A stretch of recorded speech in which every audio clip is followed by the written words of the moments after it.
Well, good morning, everybody. Uh, this is Robert Frank again. It is May the 4th, which is Saturday, and we're still reading from the book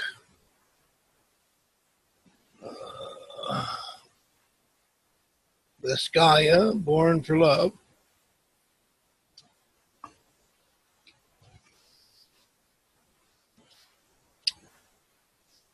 And we are starting a new section, which is called Having the Capacity to Love is Not the Same as Having the Ability to Love. So that's what we're going to be starting out today with.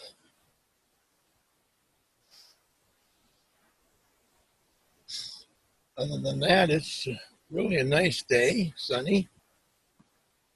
Was gone all day yesterday, went to Elko. Anyway,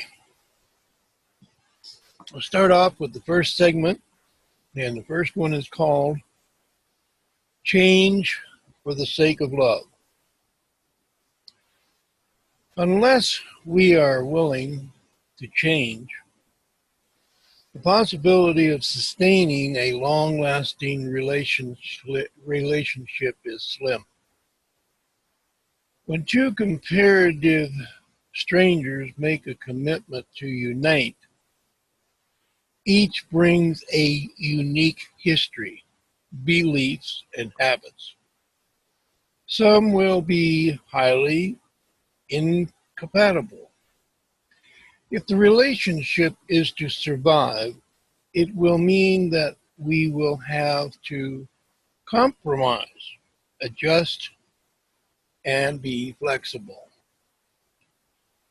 One way to accomplish this is to listen to ourselves more often. Listen to all our dead-ended statements. Well, that's just not the way I am.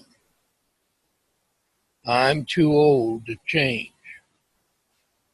There's nothing I can do about it. I can't, or I won't. It's not my problem. Linguists tell us that the danger of using such language is that we become what we say we are and do only what we believe we can. Love will never be the wonder that it can be if we continually confine ourselves. As long as we ignore alternatives or blame others for our problems, we will see ourselves as helpless or hopeless victims. Such actions drive away the very people we want to bring closer. Good morning, good morning. Can you hear me? I can hear you. How are you? I'm up and about, as they say. Up and about, open the boot. Up and about, yes. Went to So, Elko yesterday. Was gone all day long. how'd that work out? Oh, worked out good. Loretta got a little dog. So Okay, she's just as happy as can be. that's good. Yep, just a cute little dog.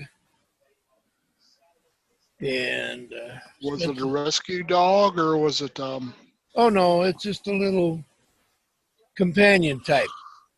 What was it, one that you got for the dog pound or what? Oh no. A friend of theirs, a friend of my daughter's, needed to get rid of the dog because she's working 10-hour days, and the little dog is around children that are, you know how children are. They're not necessarily mean or mean to be mean, but they are because they just don't know how to You don't know take how to care of handle a little dog. animals. Yeah. Hmm. Okay. So she's got a new dog and just as happy as a lark. Well, that's good. Yeah. And how about you? You've been sleeping up a good storm there, or are you still trying to take a nap? No, still tired, but I'm resting well. And I go to bed at a decent hour, and I try to get up at a decent hour and get about my day. And it just the day is so long, Robert, because there's not much to do here. Oh, I can well imagine. And I search for things to do, and like today, Jonathan, the activities coordinator, um, has coffee for us on Saturday mornings with Oh, donuts or bagels or something like that. yeah. So I went down there and I had a cup of hot coffee and visited with the guys and just enjoyed myself. But everybody's bored. Not much going on here. I did get to get out on Tuesday, so that was nice. I apologize for missing your call on Thursday, but I completely forgot what day it was. I forgot what time it was, and um, that's why I missed. Oh, There's well. Sandy. I see Sandy popping in. Yep. So she's muted. So Yeah, she'll be here as soon as she gets unmuted or whatever. Sorry, guys. mhm. Oh, I I just hear her. Hi, Sandy. see y'all. How is everybody? Okay, how are you? I'm good. Just got back. Had to go to the bank real quick. Okay. I'm on my tablet. I'm trying to figure out what's what on this thing. Uh huh. So you couldn't hear me. I had the sound on. How's your foot, Reverend Dave? Healing Good. itches. Itches. It itches a lot. I can Um, imagine. but if I ignore it and if I try not to scratch it, it doesn't bother me as much. It's just that initial itch that bothers me. Yep. Uh, but I'm hoping to hear from a doctor this week and find out what's going on and if I can start putting pressure on the foot. And I think maybe I can. I don't know. I'm not going to try it on my own, but I don't know. It just feels like it's not hurting near as bad. And then um, I'm trying to follow the rules and elevate when I can and be good and be fruitful and multiply. Oh, it will come to pass, as they say. Well, I'm hoping I can get out of here in the next couple of weeks and go home and spend time with my mom. And I still won't be able to drive, but at least I'll have a certain amount of freedom. Yep. How And, is your mom doing? hmm? How's your mom doing? Mom's doing good. Um, she continues to heal, and she continues to do her therapy, and so that's important. And she has some days that are kind of rough on her. She said, I think it was Wednesday, she had a ginger ale day. She wasn't feeling so good, so she was drinking her ginger ale.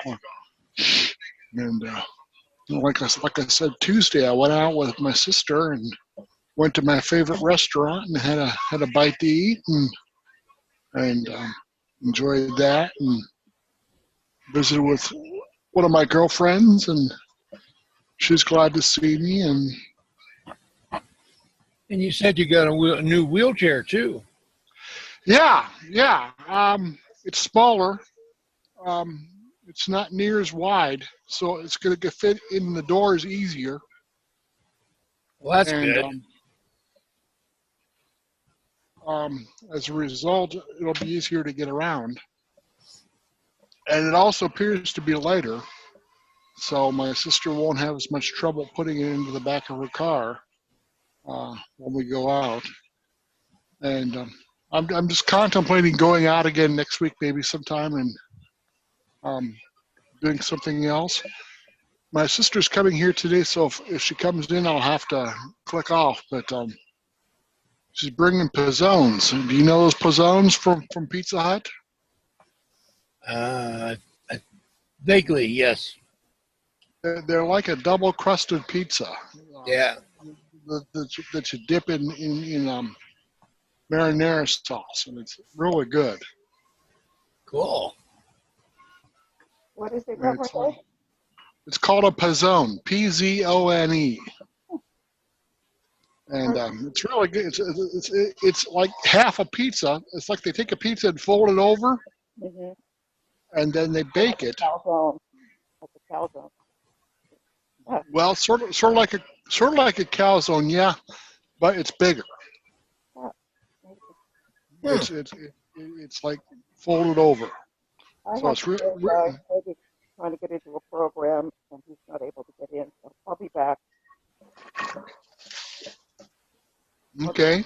I'll just mute myself. All right. Okay, well, I'm going to go ahead and continue where we left off. We started a new section called Having the Capacity to Love is Not the Same as Having the Ability to Love. It's time for them lunch. Oh, my sister's bringing me lunch. Okay. You come and eat. Anyway, the first segment is called Change for the Sake of Love. Unless we are willing to change, the possibility of sustaining a long-lasting relationship is slim. When two comparative strangers make a commitment to unite, each brings a unique history, beliefs, and habits. Some will be highly incompatible.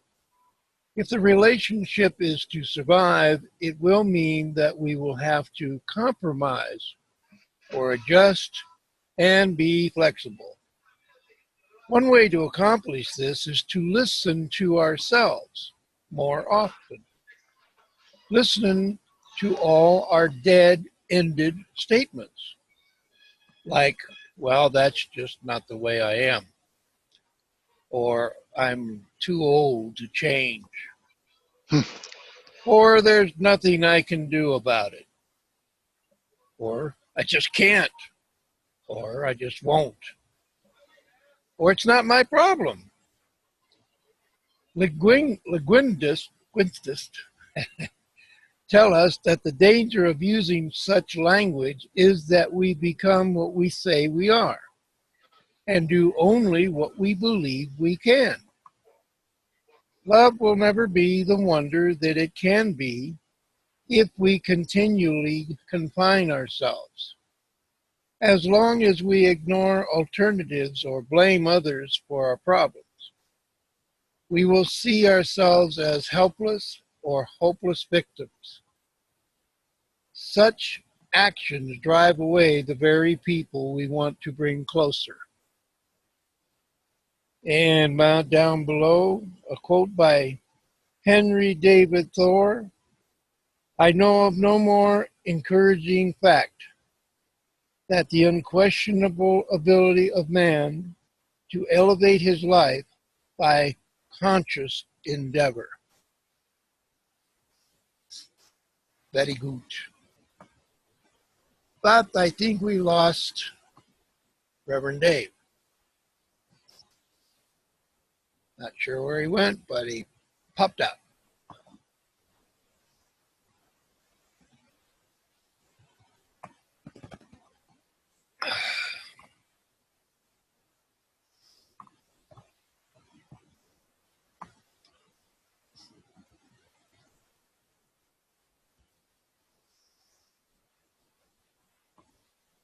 Well, the next one I'm going to read is called love is also pain.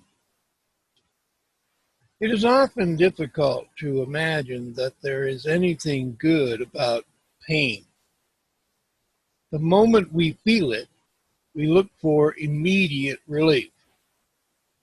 We take drugs, drown ourselves in alcohol, overeat, oversleep, suppress it, deny it, anything to keep from feeling discomfort. To enter into a relationship is to court pain. This is all the more true when we approach others with preconceptions and expectations. Most want a lover to be our best friend and our closest confidant. Our major source of happiness as an entertainer, someone who is foreseeing the understanding and forgiving, we want them to be loyal, exciting, sexy. But unfortunately, people answering those descriptions are usually found only in romance novels or in heaven. They are certainly rare on this earth. Accepting this, we know we are bound to experience the pain that comes from these unfulfilled expectations. But pain is a greater teacher. Just as physical pain can mobilize our defenses and alert us to the deeper problems, so can emotional pain. It has the function of awakening us to the realization that there is something wrong in our lives, something that needs attention. If we ignore inner pain, it will surely grow out of control. When we are as accepting of our pain, sorrow, and disappointments as we are of our joys, we will be on our way to becoming real lovers.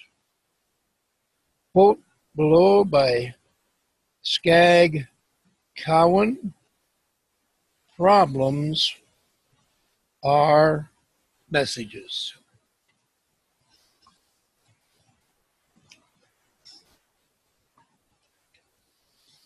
Very informative.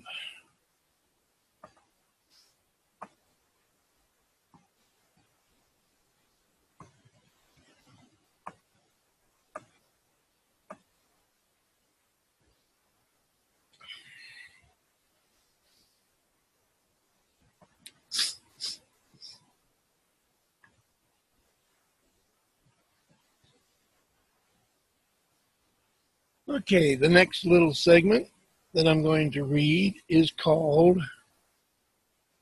It Takes Maturity to Love.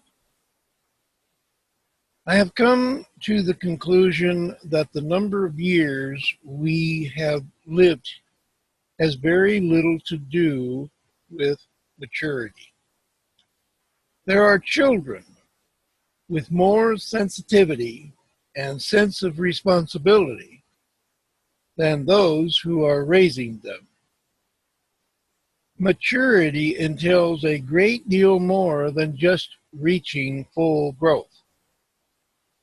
It means we have developed not only our mind, but our emotional sensitivity as well. It requires courage to face life's challenges and intelligence to accept the unchangeable. It means attempting to understand human behavior even though it continues to baffle and frustrate us. The mature person knows there are many ways, many solutions, and many conclusions. Love doesn't insist on perfection, but it does require us to realize the important correlation between who we are, what we believe, and how we behave. Quote by Eric John: "Take your life in your hands, and what happens? A terrible thing. No one to blame." I don't know if I understand that one, but that's okay. Some things I understand, and some things I don't.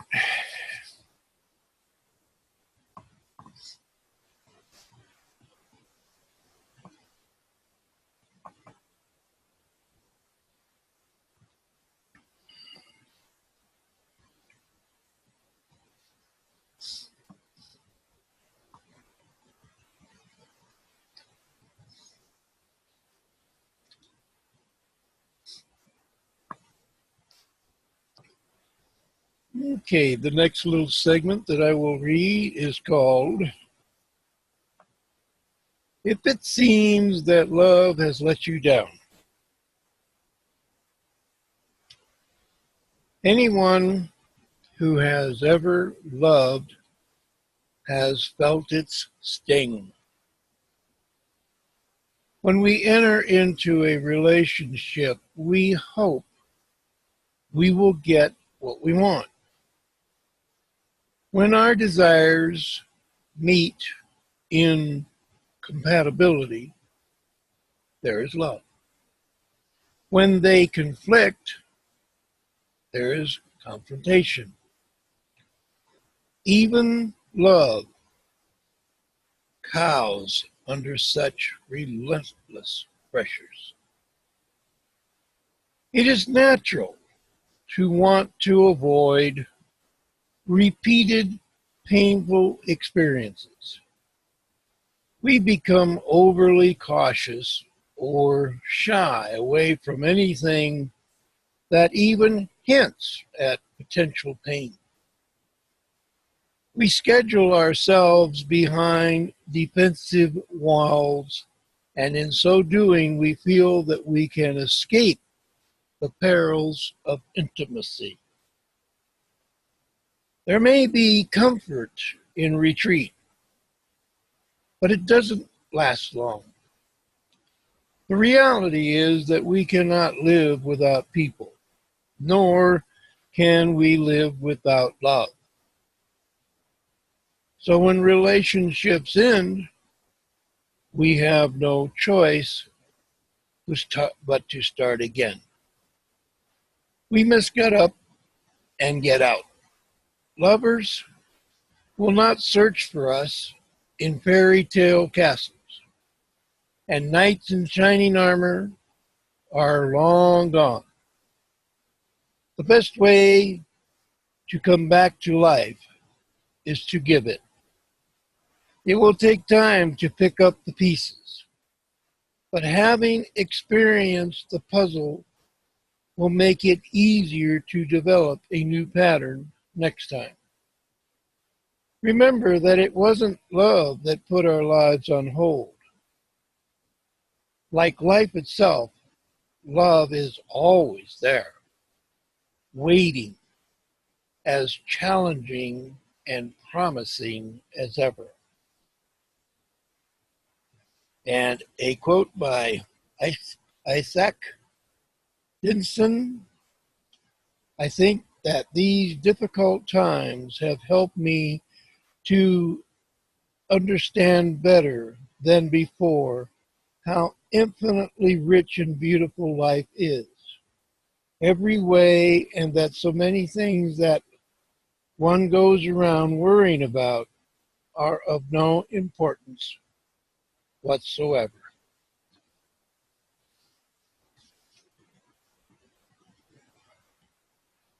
Again, very enlightening. Of course, my sinus continues to drive me crazy.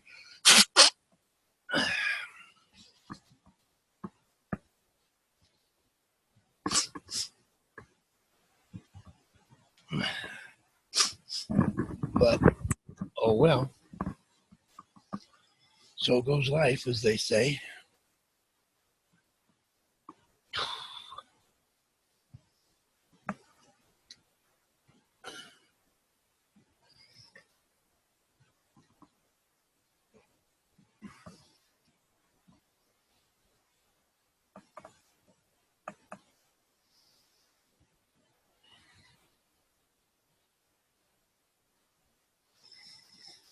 Okay, the next segment that I'm going to read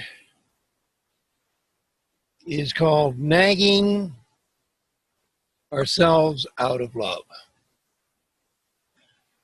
It's hard to have someone when they're nagging you. Nothing can be as persistently annoying and ineffectual. Still, with distressing regularity, we hear people who should know better nagging away at each other, convinced that somehow they are actually communicating. How many times must I tell you, they wimp? Will you ever finish that? They say with a sigh. I hate to have reminded you again, but the trouble with you is they state empathetically as if they surely knew. And of course, on and on they go. What there is to be gained from such statements is beyond guilt, resentment, or animosity, escapes me. It seems almost sadistic to so berate someone in the name of love. Society will punish us enough if we make mistakes. We don't need additional anxiety poured on by those to whom we look for support. The role of the lover is to be there to bandage the wound with care and concern, not to reopen it with useless, mind-warping, ear-piercing, nerve-shattering nagging. A quote from bumper sticker: treat your wife like a thoroughbred, and she'll never be a nag. Well, I definitely like the quote. I'll have to mark that. Since this is my book, I can do that. I might want to post that somewhere, like at the senior center. It just makes a whole lot of sense. And of course, I think all of us at one time or another have seen or known somebody within our relationships that may fit that description purposely.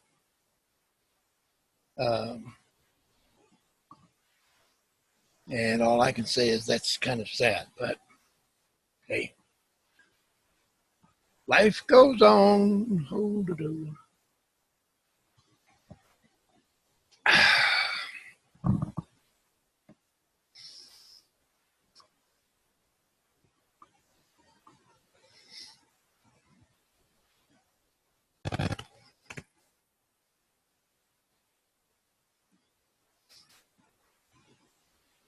The next segment that I'm going to read is called Love and Anger. The person who tells us they never get angry is either a liar or a potential time bomb. It's best to avoid both. Anger is varying degrees, is part of every relationship. It cannot be ignored or wished away. Anger need not be destructive if it is expressed creatively and honestly. Most of us disguise it, try to sublime it, or suppress it, or project it somewhere other than where it really belongs. These are common and sometimes successful outlets. It is healthier, however, to focus upon the cause of the anger rather than the anger itself. When anger is accepted as a natural human experience, it can be dealt with if expressed in a healthy manner. When we repress our anger, it eventually explodes with greater intensity, far out of proportion to the original provocation, leaving in its wake equally magnified resentment. Mature individuals feel comfortable in dealing with their anger because they know it requires expression. Once expressed, it is often quickly and permanently relived.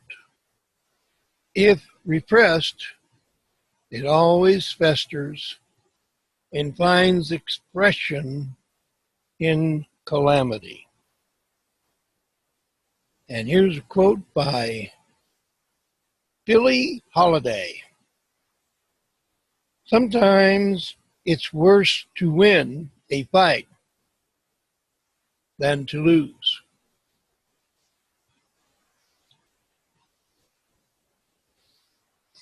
And that finishes that particular segment. So in a moment, we will move on to the next segment in the book, which is called If We Don't Act Upon Our Madness in the Fanciful Sense, We Will Surely Go Mad in the Classical Sense.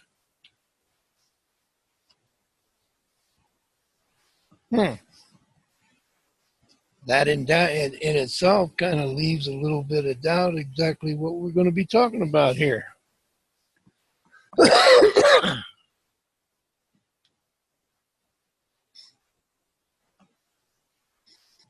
Yeah, and I'm assuming Sandy's still here somewhere.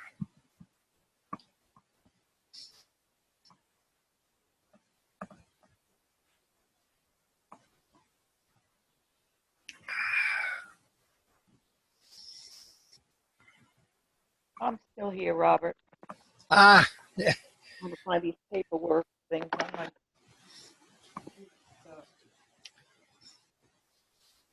busy doing something then, huh?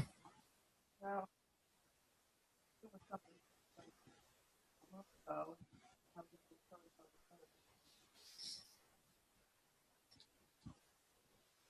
Well, anyway, I will continue reading, and we'll start on the first one with the new segment here. And it's called Love Can Only Be Understood in Action. It never occurred to my mama to define love. She would have laughed at the idea. Everything she did was a kind of loving act. She gave love in our home a tangible feeling. Her love for her children and husband was plainly evident. She was forever looking at us fondly, hugging us over our faults,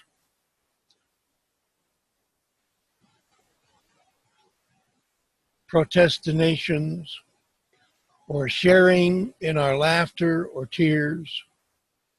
She never saw my papa as a saint, but she treated him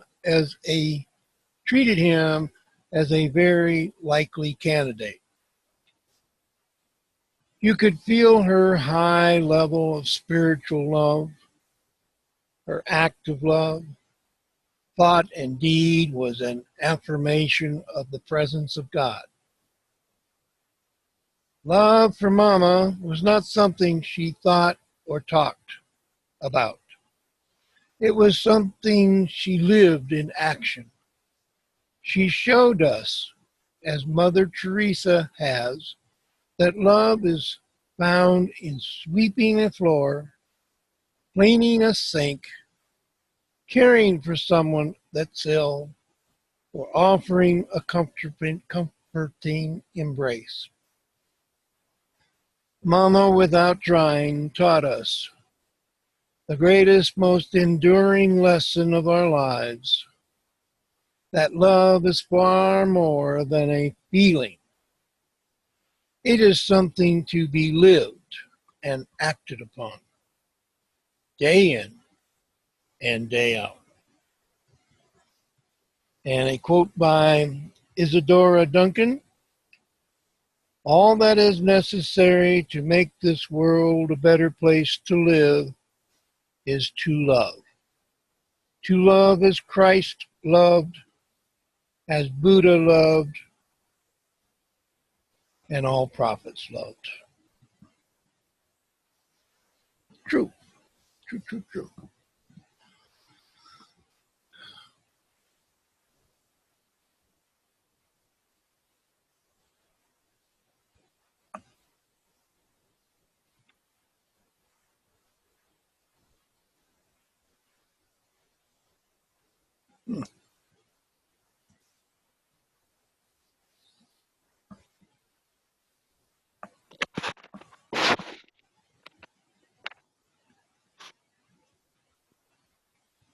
Well, we had more than two people on here, so I see that I've been given a time limit here that's ticking down. See, So now I got to keep an eye on that limit, or we're going to get cut out of here. okay. So I think I got maybe enough time to read one more here, and I'm going to keep an eye on that clock up there. That's interesting. Okay. The next one is called The Basic Love Words That Count. It is the most twisted or logic to say, knowing you intimately means I can trample on your feelings. We are often more considerate and understanding of total strangers than we are of our wives or husbands or children. Curiously, true consideration and genuine affection often seem reserved for insignificant rather than significant others. When it comes to loved ones, people feel they never have to say that they are sorry and seldom say thank you. The words we use with them are the consequences of the remarks we make are rarely weighed. The people who do the most for us often become the least appreciated. I once gave an assignment to my love class students to go out and to go home and simply say thank you to their parents. There were strong reservations about this project. They didn't feel it appropriate to thank their parents for anything. Parents don't need our gratitude just for doing their duty. They know how we feel anyway, they protested. Nevertheless, I insisted that they complete the assignment and share their findings with the class. I found the results predictable. The students, however, were astonished.